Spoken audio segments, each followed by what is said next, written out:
Hello, this is Don And Gina. with Focused Healthy Family, and we've come to the close of 2022. This is our first year of doing this podcast, and thought it would be good to do the best of Focused Healthy Family podcast. Check out the podcast this week. We're sharing one every day, looking back on some of our favorites from the year, some of the interviews we did and the conversations we had. We'd love to know what conversations we can have for the new year. Don and I already have some things that we're planning, people we've interviewed that we'll be sharing. And today, you have another of our look backs of the best of Focused Healthy Family 2022. And we want to wish you a happy holidays and the hope for a prosperous New Year's in 2023. We hope you enjoy this one.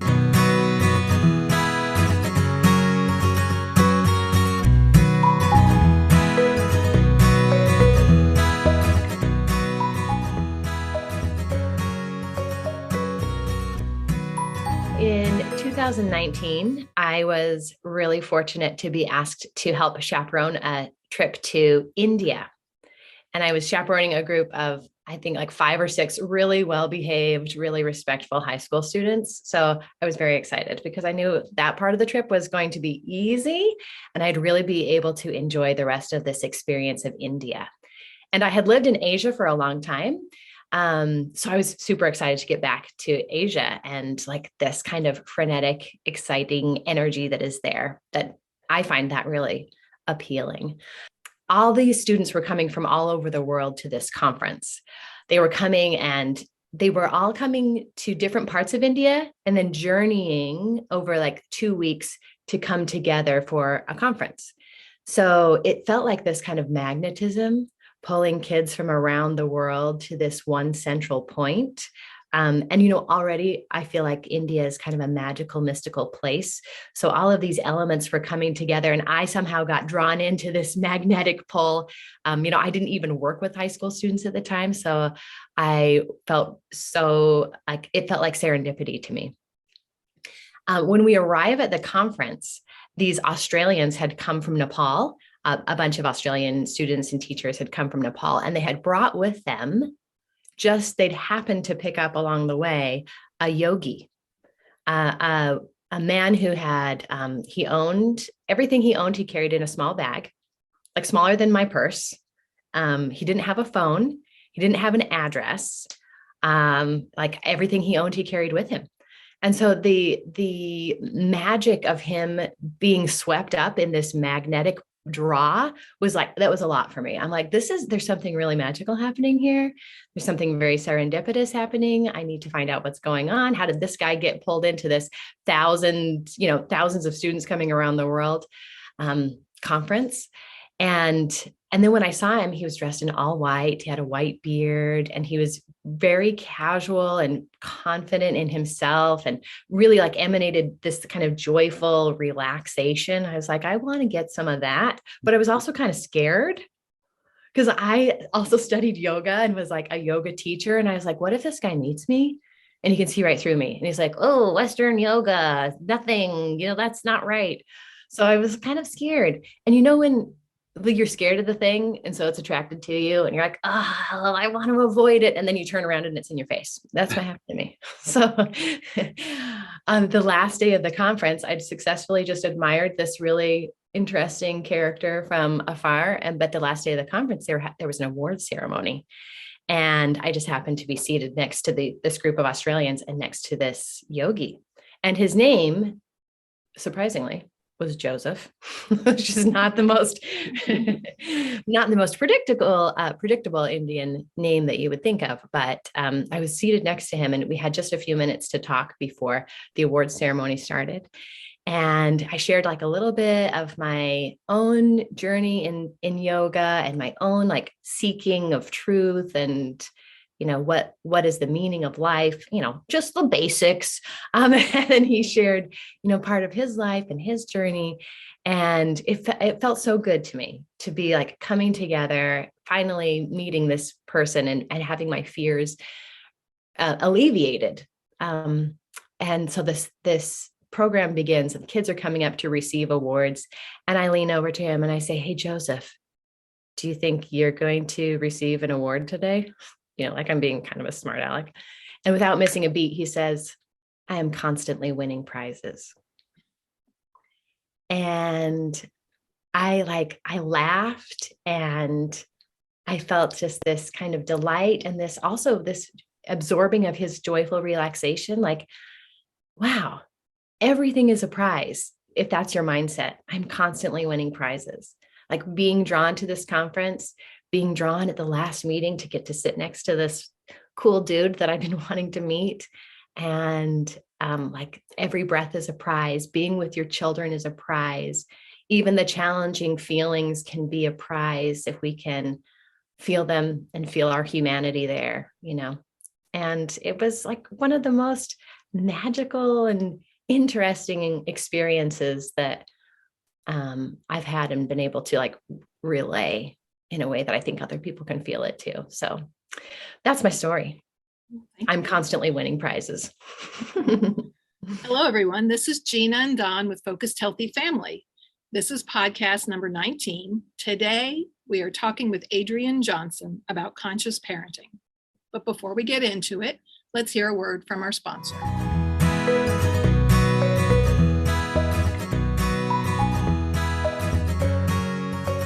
Today's podcast is sponsored by Q Sciences. Don and I discovered that the supplements we were taking and giving to our children were not being absorbed properly. I was very excited when I found Q Sciences. I was impressed with the quality of the products and that they provide maximum absorption. They have a variety of products, including a Q Max product, which is a combination of 3 products, including vitamins, minerals, and a probiotic. They also have hemp oil, a vitamin B12 spray, a sleep spray, and kids products. I've really seen a difference in how these products are improving how I feel, improving my mental health, and I'm happy with the quality of these products and how they're helping our whole family. If you'd like to learn more, simply go to qsciences.focusedhealthyfamily.com. That's the letter Q, sciences.focusedhealthyfamily.com. Or you can find a link on the front page of the focusedhealthyfamily.com website. and stop throwing your money away on supplements that don't work and use a quality product like Q Sciences.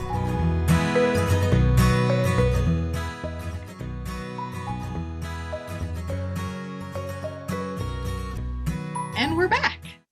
Adrienne, I love your story, and everything is constantly receiving gifts. What a powerful message that is. Adrienne is the founder of the Kindness Machine, and she also calls herself the Confetti Cannon. That's a wonderful Cannon. Cannon. Oh. Cannon. It's a deep subject, but we won't go into that one. Hidden depths in the confetti world. My handwriting, I think, does a bit. Well, you have a lot of things. So much background and so much things you're doing in conscious parenting, and so where do we even start? I'm curious about the Confetti Cannon and how you came to call yourself that. I'm so glad you asked, Gina. When you have a group of friends who recognize talents in yourself that you don't recognize. I have a friend that is part of a meditation circle that I'm a part of. And whenever I would join the circle, she'd say, here's the confetti cannon, because I think I have a natural propensity to like delight and excitement. Mm-hmm. And also not only is the glass half full, the glass is overflowing, so I have this positivity that I can't help but radiate. That's wonderful. Well, it makes me think of the what was the singer that used to do the kids? Oh, Billy Jonas. Yeah, he used to do something with that, like the firework sound. Yes, he had a lot of sound effects, and Sorry, with a little distraction there. So she also called me a kid whisperer. Oh. She's like, you're a confetti cannon and a kid whisperer. And I couldn't really, I recognized the confetti cannon at the time, but the kid whisperer, I was like, I don't really see that. And then as I continued to do my work or with children, I was like, oh, I am one. Kids really like me. I really connect with them. They're my people. And so she was just someone who really saw these traits in me that I didn't really see in myself. So she's a helpful friend. So I would say, in thinking about all the stuff that I looked over and what you do, I think the kid whisper, kid connections is kind of your thing, is what it seems like. Would you say that's true? Yeah. I the kindness machine started from an idea that my sister and I had. We were writing an article for journal here in the Southeast. And it was about kids dealing with toxic stress during COVID-19. Mm-hmm. And I had this idea. I was like, what if we created a kindness machine? And then the kids, when they're feeling stressed, they play with this machine, and it gives them an idea for an act of service, because we all know like service changes our focus and helps us to regulate. And so the idea of the kindness machine is like, helping kids, connecting with kids to help them be regulated, deal with their big feelings. And I think that's just one of my, I'm really positive, but I can also see children for where they are and who they are in the moment. And so like my big drive is to help make the world a better place for children. And I know that grown-ups are responsible for that. So they working with parents as well to help to create a more nurturing environment in the home and in the schools and in life in general. So that's where I feel like my calling is around. So tell us more about the kindness machine. Oh, the kindness machine. So,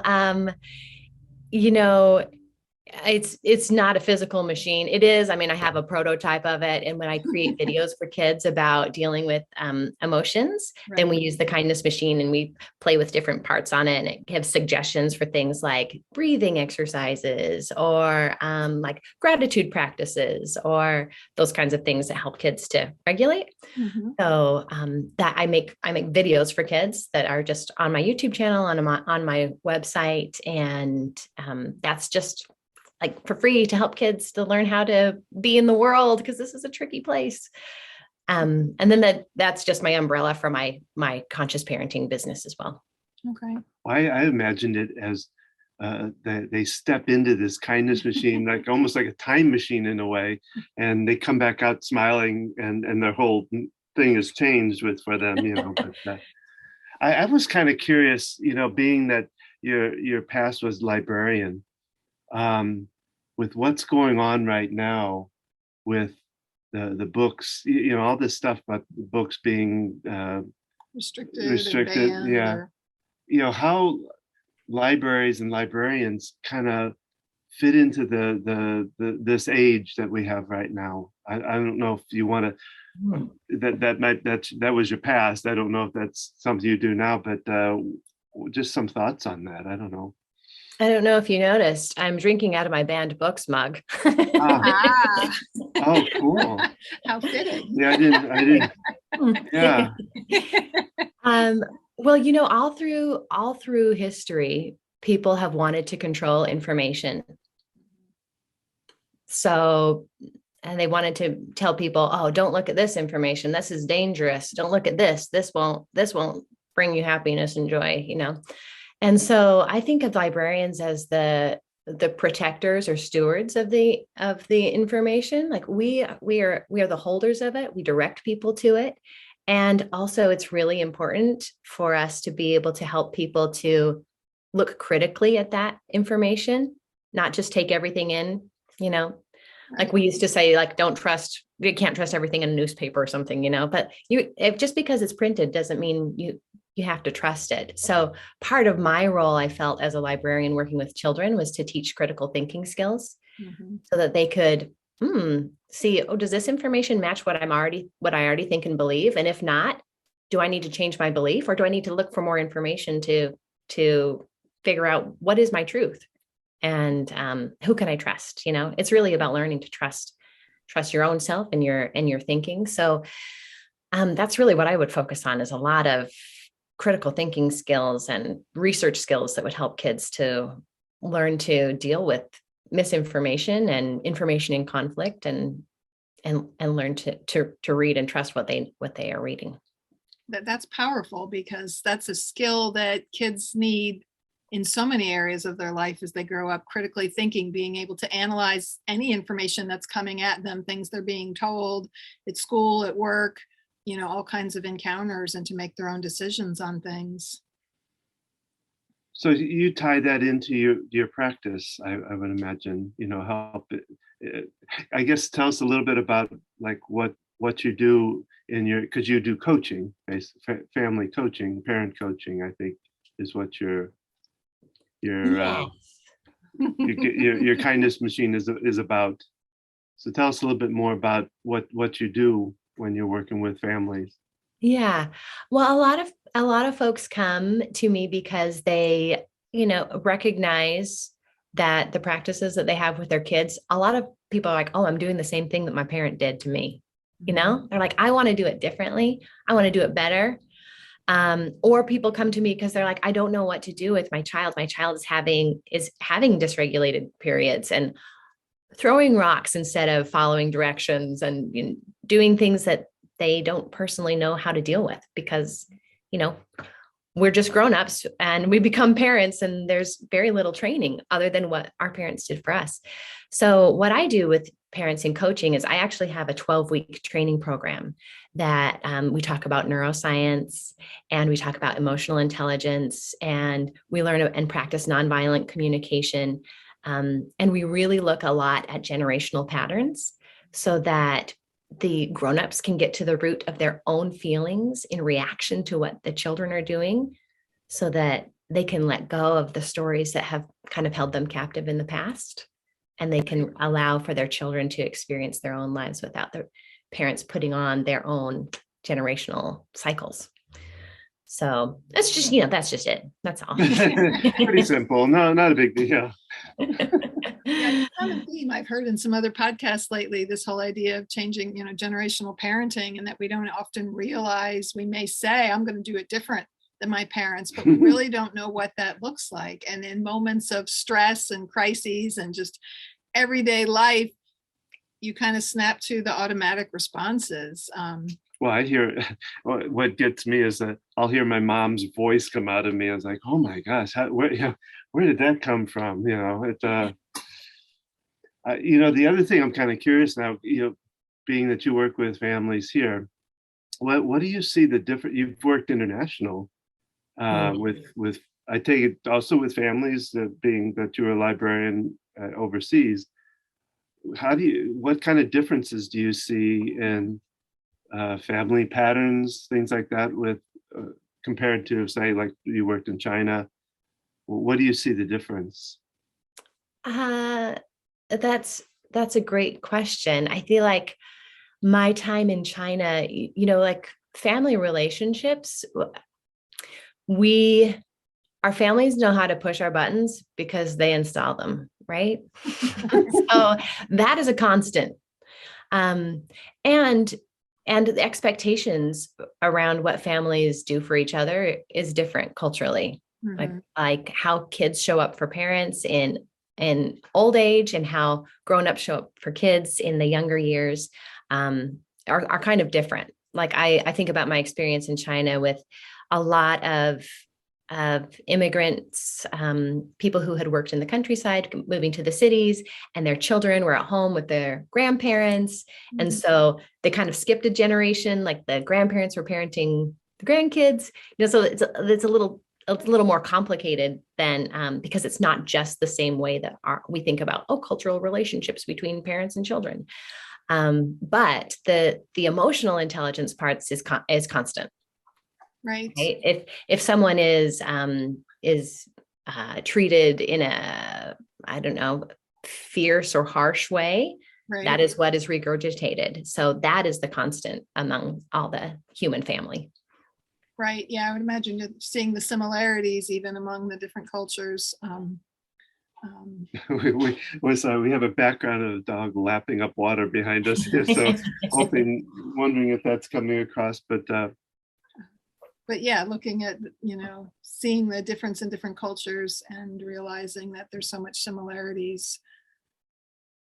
Well, and my limited knowledge of families in overseas or in different countries is, that the kids don't really necessarily move away, that everybody kind of stays together as a family. Is that true, and is that changing? I can't speak for, I can only speak for my experience, especially with Chinese families.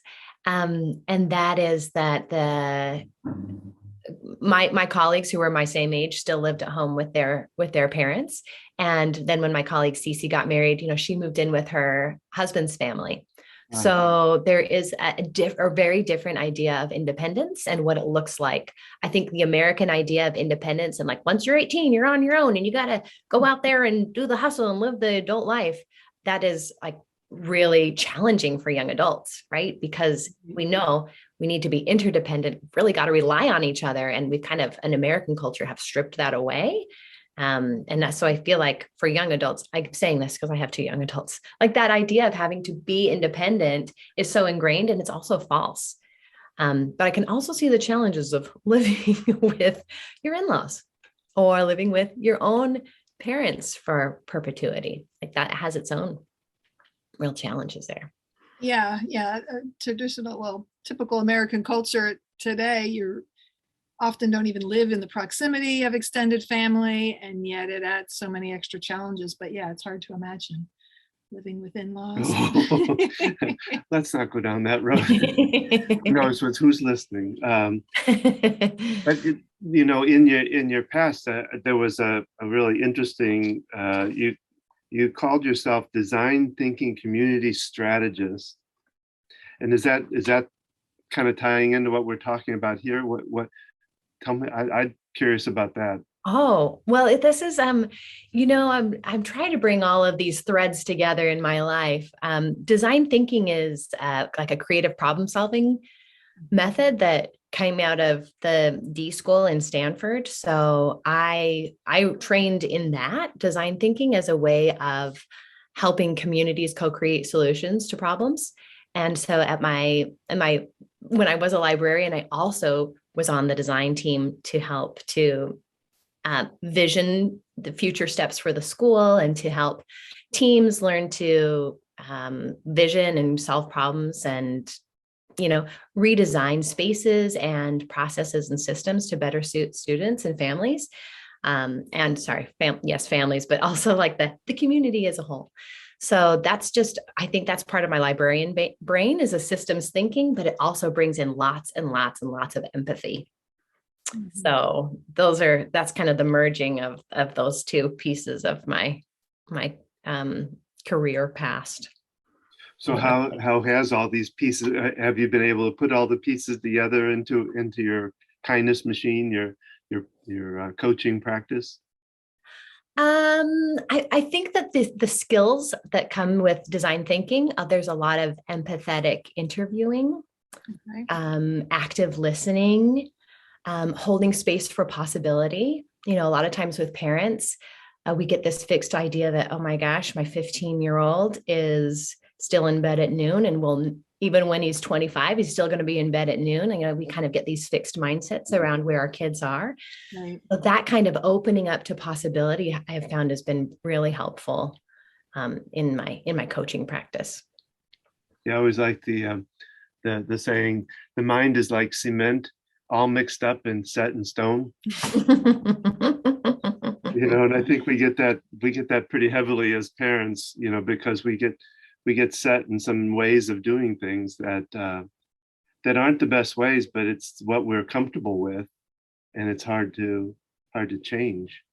Yeah, and I think that's why having this outside view, having a coach is helpful, because you can see it's not working, but you're like, I don't know what to do. And so having just somebody else who can help you open up to those possibilities is really helpful. Like I find it hard to coach myself. And hard to use design thinking to problem solve my own problems. But when I'm working with a team or a colleague or someone else who is trained in that, I'm like, oh yeah, I just use my skills now. But it's hard to step back from it. I mean, we teach the parent communication classes, and every time we do it, it's like, oh, I need to start thinking about that for my own kids, because in our facilitating of helping other parents, it is hard to step back, right? And because we get so enmeshed, and I think the emotion of raising kids affects our ability to think critically and to step back. I love how you said leaving space for possibility. Yeah. Just Getting that, like you said, Gina, getting that that gap, like zooming out. It's really a zooming out. Like I can be identified with this feeling. Oh, this feeling is like tension and stress, and it's hot and it's tight. And then if I take a step back, I can be like, oh, observing that instead of being so caught up in it, then I can like allow it to pass and make a choice instead of being like rageful. Yeah. Yeah, it's powerful stuff. It's Well, you talk about conscious parenting, which is gotten to be kind of how would you call it? Well, it's a term that you hear a overused lot. in a way. You hear it a lot more now. How do you define that to set it differently? Yeah, I think it's kind of a buzzword, like you said. And it's people would also say like gentle parenting might be something that they also use, but like it's like conscious parenting is not, it is gentle, but it's also really difficult. And that makes it sound easy. And actually it's really hard. The way that I teach it is like being as present as you can be in the moment with yourself, with your own feelings, with your own noticing your own responses to your children, so that you can make choices that are long-term choices for your kids. Like we're playing a game of chess, not a game of checkers, right? Like I can hand you the iPad right now while we're at the restaurant, or I can give you some crayons and we can engage in conversation and learn how to sit at the table together, so that in the long term, you have communication skills. So it's about being present to help to really see your kids in the moment.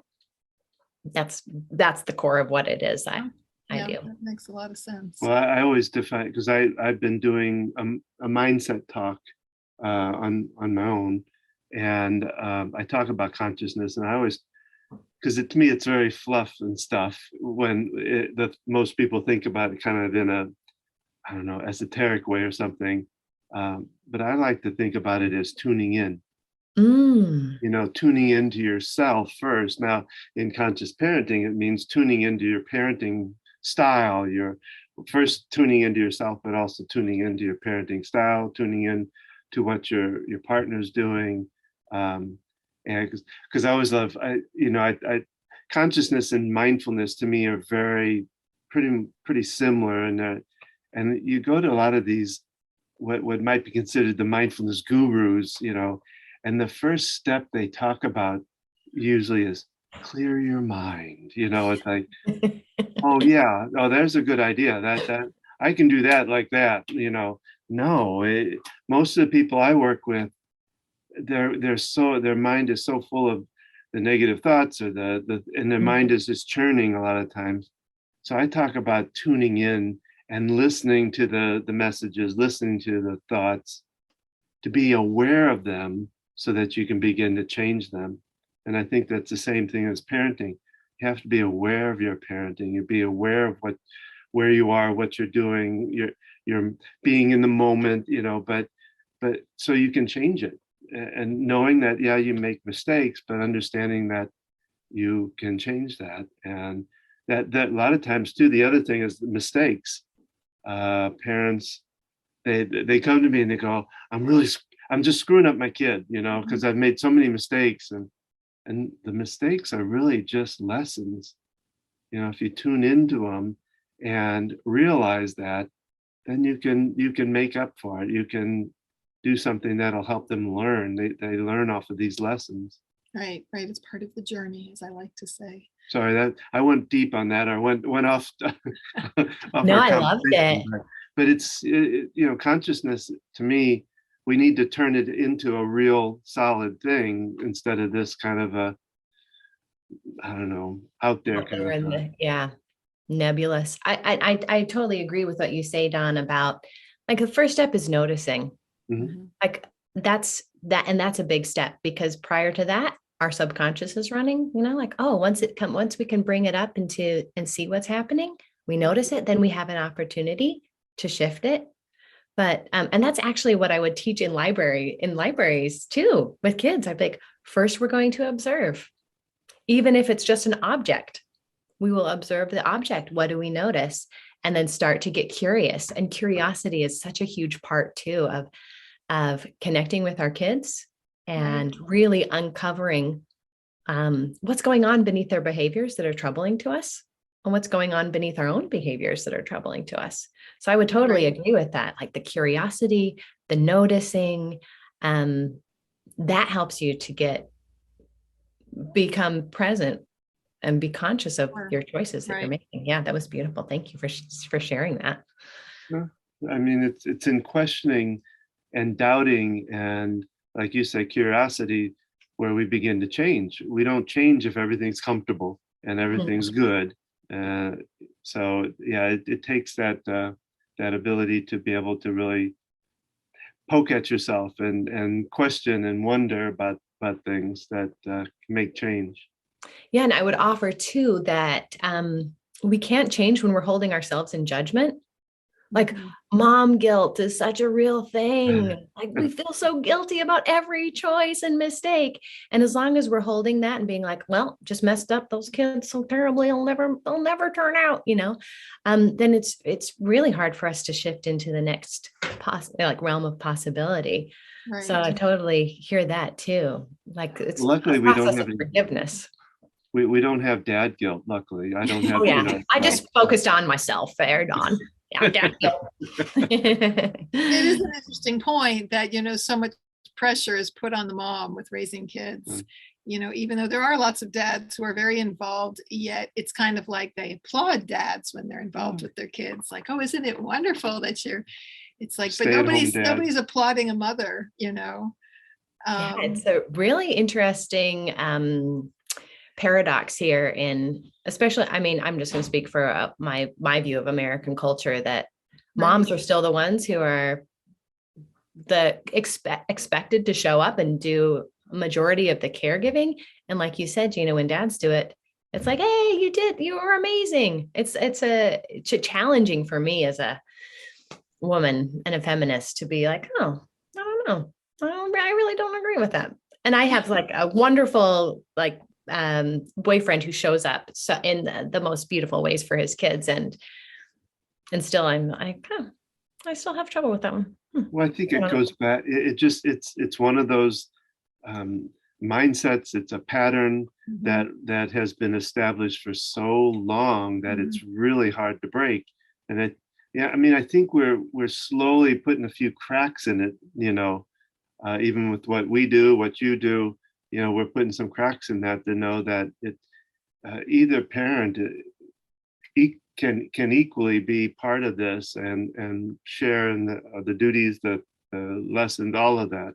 Yeah, we work with parents in group setting doing our classes, and it's always interesting. You might have some expectation of the mom and the dad, or their role as parents, but it really varies. All the different couples that we've worked with, sometimes it's the mom who's more patient, sometimes it's the dad of the kids, and it really can vary quite a bit. And even as far as their role and involvement with raising the kids. And then to think about, there's kind of a mother-son bond and a father-daughter bond that play into that some too, I would think. Yeah, there's can be a lot of different family dynamics that affect things. Because I remember one of the couples we worked with, that the daughter really pushed all the mom's buttons. I mean, big time, and we were teaching her the communication that kind of helped to change it some, but it was a very strong, resistant kind of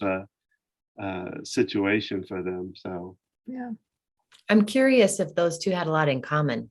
The mother and the daughter. Well, yeah, I know that with my oldest, I think we have my oldest son is a lot in common, and we get along really well, actually, but it always tended to he pushed my buttons big time, growing up. But. Yeah, what I usually say, you're the tree and he's the apple, the apple doesn't fall far from the tree.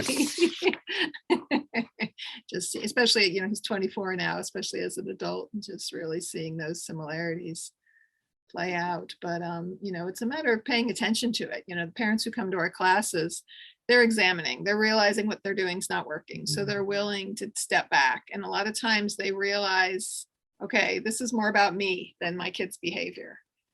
What am I bringing to it? And it's, having that awareness is huge, because in day-to-day life, and I know you work a lot with families with young kids, life is busy, and you taking that time to stop and step away.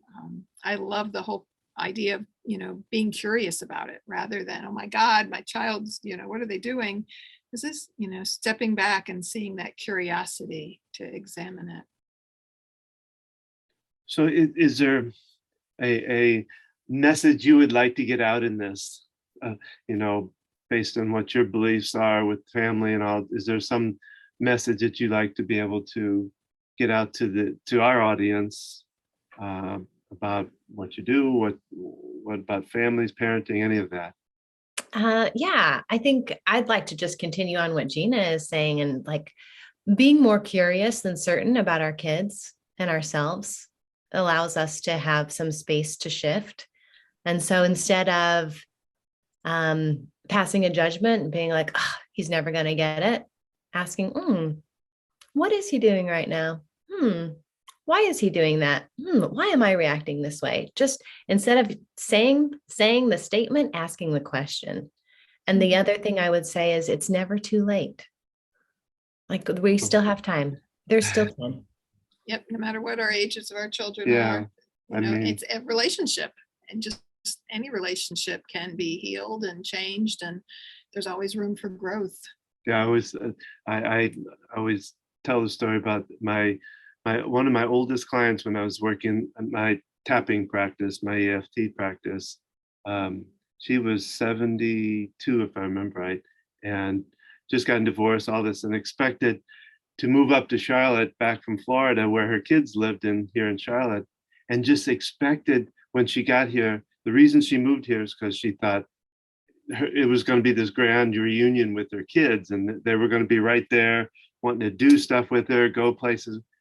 Well, the problem was that when they were growing up, she was military mom, not in the military, but just, oh my gosh, stern and strict and not the nicest mom in the world.